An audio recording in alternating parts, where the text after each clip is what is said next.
काय रे, विसरलात तर नाही ना दादाला? किती म्हटलं ना की आता नाही बोलायचं, तरी मन काही राहत नाही बघा.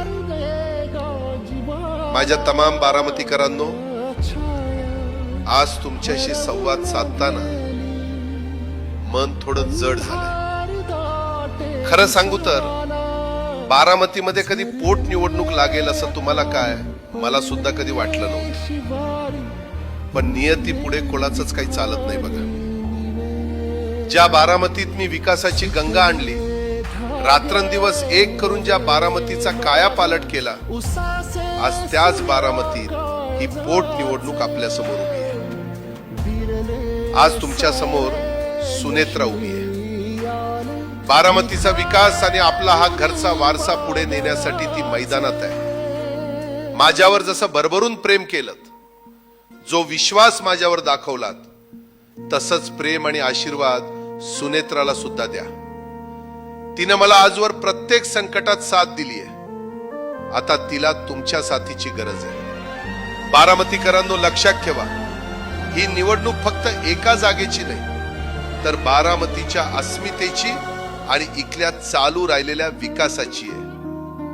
मी तिथे नसलो तरी माझा शब्द आणि माझी ताकद सुनेत्राच्या पाठीशी खंबीरपणे उभी आहे.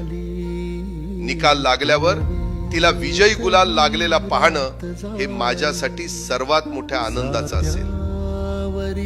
आणि शेवटी एकच सांगतो, जसे आजपर्यंत माझ्या मार्फत आपण बारामतीकरांनी मताधिक्याचे अनेक रेकॉर्ड केले, यावेळेस देखील एक नवीन रेकॉर्ड कराल आणि नेहमीप्रमाणे विरोधकांचे डिपॉझिट जप्त करण्याची परंपरा कायम ठेवाल अशी आशा व्यक्त करतो. चला, निरोप घेतो. सांभाळून घ्या. तुमचाच दादा. दिसले समोरी हसले घोरी, रुसले न भाषित हवे, सुटले धागे उरले मागे, उसासे सुन्या काळजा.